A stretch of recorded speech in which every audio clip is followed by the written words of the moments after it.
A few years ago, a financial journalist set out to interview dozens of self-made millionaires, not the Silicon Valley kind, not the celebrities, just ordinary people who had quietly built significant wealth over decades of working regular jobs. He expected to find lavish spending, upgraded everything, a certain comfort with excess. What he found instead was almost disorienting. One man, worth several $1 million, drove a 10-year-old sedan. Not a vintage car. Not an ironic choice. Just a car he'd bought used, maintained well, and saw no reason to replace. Another woman, a retired school administrator who had accumulated a net worth most people would find staggering, mentioned that she hadn't bought a new piece of furniture in years. She wasn't being cheap. She simply didn't feel the pull to upgrade. And almost all of them, in different ways, across different industries, different backgrounds, described a kind of quiet detachment from purchases that most middle-class households treat as completely ordinary. Not extreme frugality. Not deprivation. Something more subtle than that. Thomas Stanley spent decades studying this exact phenomenon. In The Millionaire Next Door, which he co-wrote with William Danko after surveying over 1,000 American millionaire households, the conclusion was almost counterintuitive. Most wealthy people don't look wealthy. They live in modest homes. They drive unremarkable cars.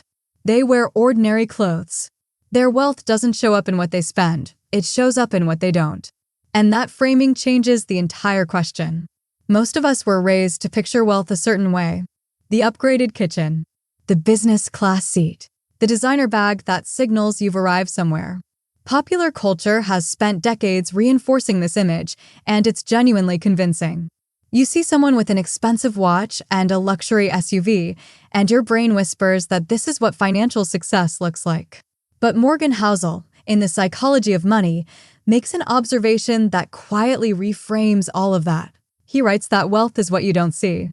The car you didn't buy, the watch you didn't upgrade to, the house you could have afforded but chose not to purchase. True financial stability, Housel argues, is invisible by definition because it's accumulated precisely by not spending it. Once you understand that idea, you start noticing something interesting in the people around you. The ones who seem the most financially comfortable are rarely the ones who spend the most visibly. And when you start asking what those people skip, what purchases they've quietly stopped making or never started making in the first place, a pattern begins to emerge. It isn't a dramatic pattern. It doesn't involve grand sacrifices or extreme lifestyles. It's built from small, ordinary decisions. The kind you make without much thought, until someone points out what they actually cost over time. Here is what the research, the interviews, and the behavioral data tend to reveal. There's a particular Saturday morning feeling that most people know. You're in a dealership, and the smell of new upholstery is doing something to your brain, and a salesperson is explaining how little the monthly payment would actually be. And for a few minutes, the payment feels like the price, not the car. New car purchases sit at an interesting intersection of emotion and finance. A new vehicle loses somewhere between 15 and 25% of its value in its first year, not over a decade, in the first 12 months. The car you buy for $40,000 is worth somewhere around $30,000 before you've finished paying for it in the early years of ownership. This isn't a secret. Almost everyone has heard this fact. And yet the emotional experience of a new car, the smell, the clean interior, the particular status of being seen driving something fresh, is engineered to overwhelm that knowledge. What Stanley's research found, consistently, was that millionaires tended to buy used vehicles. Not beaters, well-maintained, reliable cars, purchased after the steepest depreciation had already happened. The car still got them from place to place. It just cost significantly less to own. And the difference in net worth between someone who upgrades their car every few years and someone who keeps a reliable used car for a decade is, over a lifetime, genuinely substantial. The same logic extends to the electronics conversation. There is always a new phone. There is always a camera that's slightly better, a laptop that's a little faster, a television with a resolution that your eyes can barely distinguish from the previous one. And the cycle of upgrades is designed, deliberately, to feel slightly urgent. Last year's model starts to feel inadequate. The old phone still works, but it feels old. People who have accumulated real wealth tend to describe a different relationship with technology. They upgrade when something stops working or when a specific functional need genuinely justifies the cost, not because a new version exists. In interviews with high-net-worth individuals on forums and in published research, this comes up repeatedly, an almost deliberate indifference to the upgrade cycle. The phone works. The laptop works. The television works. That's the question that matters. There's a related purchase that sits quietly in the checkout line at electronics stores, furniture warehouses, and appliance dealers. Extended warranties. They're offered with an almost conspiratorial tone, just in case something goes wrong. And they're priced at a remarkable margin for the retailers who sell them. Consumer advocates have documented for years that extended warranties are statistically poor purchases for most buyers. The failure rates of modern electronics and appliances during the extended warranty window are low enough that the warranty is rarely used. And when something does fail, the repair cost is often lower than the cumulative premiums paid. Financially literate individuals know this, and they decline. The emotional appeal, certainty, protection, avoiding a bad scenario is real. But the math rarely supports the purchase. There's a type of store that many people find genuinely seductive. Everything in it feels slightly aspirational. The candles are a little better than ordinary candles. The notebooks are weighted and leather-bound. The kitchen tools are designed beautifully and suggest a certain kind of life you might be living if you bought them and brought them home. These stores have perfected the art of selling a feeling. What they're selling, as Housel and others have observed, is identity. Not an object, but a version of yourself that the object represents. The expensive pen doesn't write better. The premium olive oil tastes similar to a bottle that costs a third of the price. The designer gym bag holds the same things as a practical alternative, but they signal something. They perform a message about who you are or who you'd like to be perceived as. People who study wealth behavior consistently note that financially stable individuals tend to show very little interest in these signals. Not because they're indifferent to quality, in many cases they invest meaningfully in items where quality has a functional impact on their daily life. But they've developed something like immunity to the idea that branded objects confer status they care about. Part of this is psychological maturity, and part of it is a shift that happens when you stop seeking external validation through objects. Stanley's research found that most millionaires were first-generation wealthy, people who hadn't grown up with money and had therefore built their habits around genuine need rather than performance. They bought things because they worked, not because of what buying them communicated to other people. This bleeds naturally into the question of convenience spending. And this is where the conversation gets particularly interesting, because convenience spending tends to be invisible. Think about a typical weekday. Coffee on the way to work. Lunch because you didn't have time to prepare it. Dinner delivered because the day ran long. A parking spot closer to the entrance. A rush shipping fee because you waited too long. Each of these individually is small, unremarkable, the kind of thing you don't think about, but they compound. There's a concept in personal finance research called subscription creep. Studies have found consistently that most people dramatically underestimate how many recurring charges they're paying. When asked to estimate their monthly subscriptions, people typically guess far below the actual total. A streaming service added during a trial that was never canceled. A fitness app that seemed like a good idea. A premium tier on a tool you use occasionally. They sit in the background, invisible, compounding. Financially stable people tend to audit these regularly. They're not obsessive about it, but they know what they're paying for. And they cancel things that aren't being used. This sounds obvious. It isn't practiced nearly as often as it should be. The convenience conversation is also worth examining through a different lens, the question of what convenience spending is actually purchasing. Sometimes it's time. Sometimes it's comfort. And occasionally, that trade genuinely makes sense. The question financially thoughtful people seem to ask more often than most is, what am I actually getting for this? Is this making my life meaningfully better, or am I spending out of habit? There is a purchase category that deserves its own quiet examination because it operates almost entirely on manufactured urgency and emotional reward loops. Lottery tickets, scratch cards, sports betting apps with their notification pings. Anything that offers the architecture of a possible windfall. These aren't irrational in isolation. The entertainment value of a scratch card, if someone can genuinely afford to spend $2 and lose it without distress, is real. The problem is when it becomes a pattern. When it starts to function as a financial strategy rather than an occasional amusement. Research consistently shows that lottery spending is regressive, meaning people with lower incomes spend a higher percentage of that income on lottery products than people with higher incomes. This is partly psychological. When you feel like the gap between where you are and where you want to be is too large to close through incremental work, the lottery offers a different narrative, a shortcut, an alternative path. Wealthy people almost universally don't buy lottery tickets as a financial behavior. Not because they're above it, but because the math is obvious to them, and because they tend to have already internalized a different belief that wealth is built through consistent, boring, unremarkable decisions made over long periods of time, not through windfalls. The lottery is a fantasy that the wealthy don't need, and a habit that costs people who can least afford it. The timeshare conversation is somewhat painful because it involves a sales process that is specifically designed to override the rational mind. You're on vacation. You're relaxed. Someone offers you a free dinner, a gift, a small reward for attending a presentation. And then you spend several hours in a room with skilled salespeople who are very good at creating urgency, scarcity, and the sense that you are making a decision about your family's future happiness. Timeshares are almost universally poor financial decisions. The resale market is effectively worthless. Timeshares routinely list for $1 on resale sites unsold. The maintenance fees continue indefinitely. The flexibility is illusory. And the experience of actually using the timeshare often fails to match the experience sold in the presentation room. Financially careful people don't buy timeshares.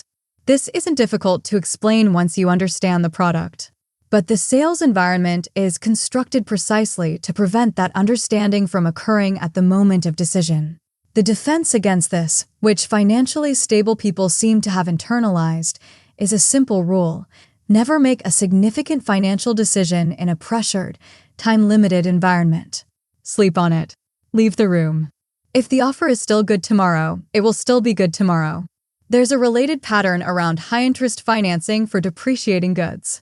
A sofa on a payment plan. A vacation charged to a credit card that will take 14 months to pay off. A phone purchase through a lease arrangement that actually costs significantly more than the retail price over the lease period.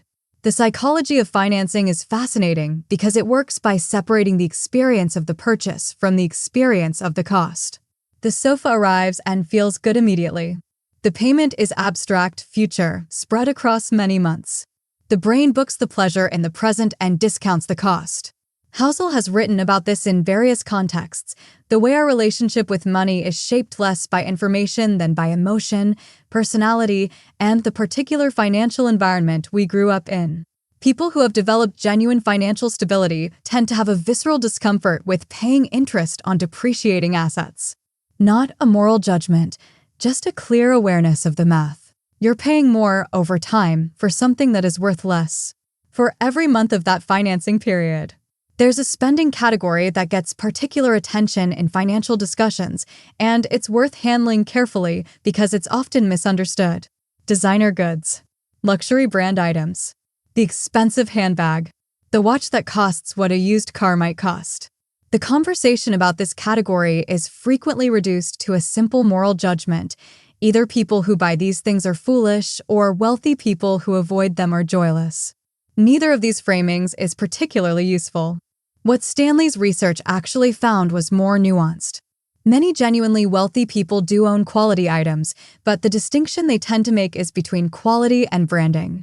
A well-made pair of shoes that lasts 15 years is a different proposition from a pair of shoes that costs $1,500 primarily because of the logo on them.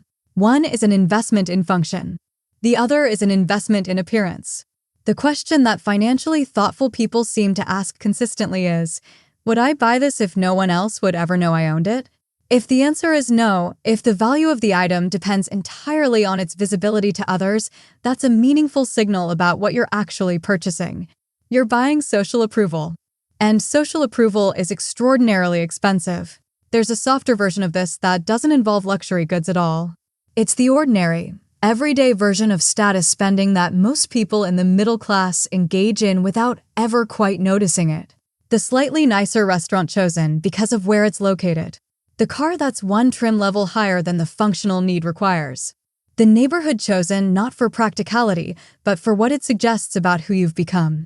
These are spending decisions that are almost impossible to criticize directly because they're wrapped in legitimate preferences and genuine enjoyment.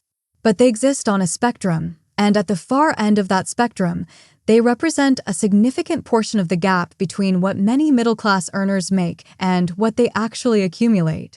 There's one more spending pattern worth sitting with for a moment because it tends to be defended most passionately when discussed. The emotional purchase framed as self-care or reward. I deserve this. This is for my mental health. I've worked hard enough to justify this.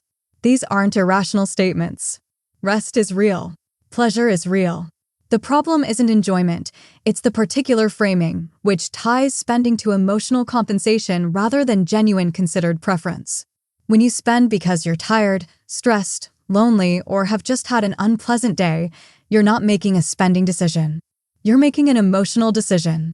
And emotional decisions in financial contexts are almost always more expensive than they appear in the moment. Research in behavioral finance has documented this pattern extensively. The relationship between emotional states and spending is deep and consistent. Retailers understand it. Marketing is largely built around it. The question is whether you recognize it when it's happening to you. Financially thoughtful people don't avoid enjoyment. They've often made deliberate choices about what genuinely makes their lives better and what doesn't. But they've also developed a kind of pause, a brief gap between the impulse and the action, that most people never cultivate. Not because they're cold or disciplined in some painful way.